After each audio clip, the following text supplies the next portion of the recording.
Olá a todos, eu sou o Lucas Chene e hoje irei apresentar o meu trabalho intitulado Preparação de filmes finos compósitos de P3HT e grafeno de poucas camadas, o FLG, por spin coat para aplicação em células fotovoltaicas.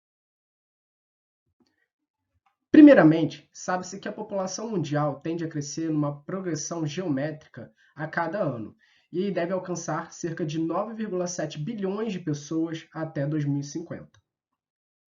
Além disso, a demanda global por energia tende a crescer cerca de 2,2% ao ano, e a energia fotovoltaica apresenta menor impacto ambiental, principalmente em relação às energias não renováveis, como as oriundas do petróleo, por ser uma energia obtida a partir do reaproveitamento da radiação solar incidente, principalmente na região do espectro visível. A utilização e a aplicação dos polímeros e da nanotecnologia nesses dispositivos fotovoltaicos tem como principal objetivo torná-los mais leves, adaptáveis e econômicos devido à maior escalabilidade e produtividade industrial, e assim tornar esses dispositivos mais resistentes aos fenômenos naturais como chuvas, intempéries, aquecimento, radiação ultravioleta e tornar a sua instalação mais fácil em comparação aos dispositivos rígidos, como os de silício. O funcionamento dessa tecnologia baseia-se no efeito fotovoltaico, que é o surgimento de uma tensão elétrica ou corrente elétrica devido à absorção de fótons. Ou seja, quando esse material da camada ativa ele absorve os fótons da radiação solar, ele é capaz de excitar um elétron do orbital HOMO para um orbital LUMO, fazendo assim o surgimento de um par elétron-buraco chamado de exton.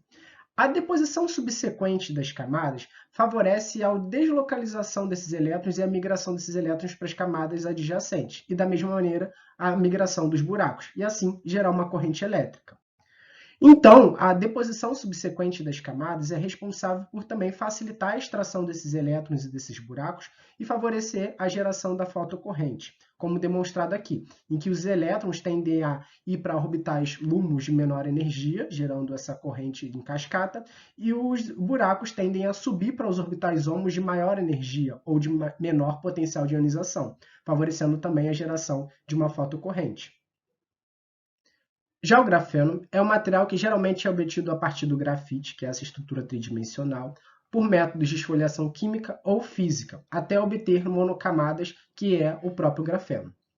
Esse material tem excelentes propriedades elétricas, térmicas, mecânicas e excelente transparência, sendo muito interessante para aplicação em células solares. E ele tem sido estudado em todos os tipos de arquiteturas e morfologias e também em diferentes camadas desses dispositivos. Dependendo do método utilizado para a obtenção do grafeno, pode-se obter materiais com diferentes qualidades e perfeições das camadas, e podendo ter a inserção de defeitos como grupos oxigenados ou vacâncias ou protuberâncias, e isso altera drasticamente as propriedades e, por fim, a sua aplicação em diferentes áreas. Já as células solares poliméricas, elas são aquelas às quais as camadas ativas encontram-se polímeros semicondutores fotovoltaicos, aqueles responsáveis pelo efeito fotovoltaico da geração e da excitação do elétron do orbital HOMO para o orbital LUMO e gerar a fotocorrente. Aqui estão apresentadas duas principais arquiteturas, a convencional, em que acima do anodo deposita-se a camada transportadora de buracos, enquanto na estrutura invertida, essa camada encontra-se acima da camada ativa. Vale ressaltar que o polímero, os materiais semicondutores poliméricos, eles tendem à necessidade de precisar de um material que seja aceptor de elétrons, para conseguir separar eficientemente esse exton, esse para-elétron-buraco. O objetivo do presente trabalho é a avaliação e preparação de nanocompósitos de P3HT com um grafeno cedido pela MG Grafeno, que é o grafeno de poucas camadas, que é produzido por um método de esfoliação de fase líquida com surfactante não iônico, além de avaliar a variação de proporções, a caracterização do polímero sintetizado, as diferentes condições de preparação do spin coat e também o tratamento de anilha. E, por fim, avaliar a cristalografia e espectroscopia dos nanocompósitos para verificar a sua aplicação em células fotovoltaicas. A síntese do P3HT foi realizada pelo método de Green, seguido da precipitação em metanol gelado, filtrado e feita a extração em sóxido de metanol, acetona e hexano para remoção de impurezas e moléculas indesejadas, como ligômeros, resíduos de monômero e até mesmo catalisadores. E, em seguida, feita a solubilização em cloroformo para conseguir obter material purificado. O processamento por spin coating vai ser realizado principalmente por duas metodologias. A do módulo estático, em que primeiro ocorre a deposição em cima do substrato e depois inicia a rotação do spin coating. E também no método dinâmico, em que a deposição da solução ocorre após o início da rotação, sendo as duas principais variáveis do processo. Ainda assim, serão avaliados em duas velocidades diferentes, a 1000 RPM e 2500 RPM, então, nos ambos os tipos de processamento, para avaliar a sua morfologia e característica na deposição das camadas. O tratamento de annealing será realizado a 140 graus Celsius por 15 minutos, e as soluções serão uma concentração definida de 30 mg por ml em clorofórmio. A partir da cromatografia de permeação em gel, o GPC, do polímero sintetizado, obteve-se uma massa molar de 60.000 gramas por mol e uma polidispersão estreita de 2,2. O material, então, foi caracterizado também por análise termogravimétrica, demonstrando excelente estabilidade e resistência térmica, sendo ainda superior ao da literatura, tanto em termos de massa molar quanto resistência térmica. Na ressonância magnética nuclear de hidrogênio, cada pico está relacionado com um determinado hidrogênio na molécula do P3HT. E ainda assim, pela razão em 3 áreas, pôde-se observar um valor de 94% de regularidade, confirmando uma síntese bem realizada e de sucesso. Já pela análise da inspeção visual dos filmes finos produzidos, pode-se observar que o módulo estático apresenta uma morfologia e uma camada bem melhor em relação à deposição do módulo dinâmico. E ainda assim, a metodologia numa deposição numa velocidade de maior rotação no método estático obtém-se uma camada mais fina, que é mais desejada, e de melhor morfologia em comparação à de menor velocidade.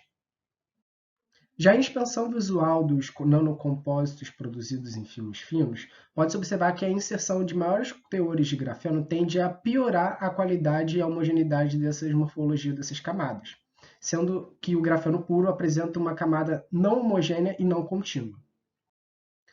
Já o perfil do espectro de absorção ultravioleta visível do polímero sintetizado é diretamente relacionado ao band gap, mas também como a transição do orbital pi-pi estrela, e também como a compactação e assim como o empilhamento pi-pi das camadas do polímero formado. Pode comprovar-se que pelo esse espectro que o tratamento de annealing foi extremamente interessante, pois ele melhorou a resolução e também a intensidade de absorção desse espectro. Já para os nanocompósitos, pôde-se observar uma ampliação da região de absorção do espectro dos materiais obtidos, tanto em baixos comprimentos de ondas, quanto em comprimentos de ondas maiores, acima de 650, ampliando extremamente a absorção desse material, e ainda assim um surgimento de um novo pico relacionado a uma transição eletrônica de baixo band gap em torno de 1,5 eV. Pela verificação do aumento da área em relação ao polímero puro, pode-se observar um aumento de 34% de uma amostra com 50% de grafeno com o tratamento de annealing, ou seja, teve um aumento e uma ampliação do espectro de absorção desse material, sendo extremamente interessante para aplicação em camadas ativas. Já pela difração de raio-x dos nanocompósitos do polímero puro, pode-se observar que o tratamento de annealing tende a aumentar o tamanho dos cristalitos, tornando-se muito interessante para o transporte de cargas, como o transporte de buracos, que os polímeros são muito interessantes, mas também tende a aumentar à medida que se aumenta a concentração de grafeno. Isso tudo é uma consequência da melhoria e da qualidade da interface entre os empilhamentos pipis das diferentes direções de planos cristalográficos. Por fim, vale ressaltar que o polímero sintetizado apresentou excelente massa molar, polidispersão, regularidade e estabilidade, comprovando a síntese de sucesso. As deposições de filmes finos focaram melhor na deposição com a velocidade maior no primeiro estágio, de 2.500 RPM, no modo estático, favorecendo uma camada mais fina e uniforme. A inserção do grafeno, embora tende a criar defeitos na homogeneidade, as composições de 25% e 75% geraram nanocompósitos homogêneos, embora a composição de 50% gerou uma maior ampliação do espectro em até 34% de absorção. E ainda assim, pode-se melhorar a qualidade das transições eletrônicas e dos empilhamentos pipis e o surgimento de um novo pico relativo a uma transição eletrônica de baixo band gap de 1,5 eV. O tratamento de anilha melhora a cristalinidade e as propriedades espectroscópicas e, a partir dos resultados obtidos, pode-se comprovar a eficiente e uma viável aplicação na camada ativa de células solares e também na camada transportadora de buracos nesses dispositivos fotovoltaicos, porque, com o aumento do tamanho dos cristalitos, tende a aumentar a mobilidade de cargas, principalmente de buracos. Estas são algumas das referências utilizadas no presente trabalho. E, por fim, este é o meu e-mail de contato e muito obrigado pela atenção.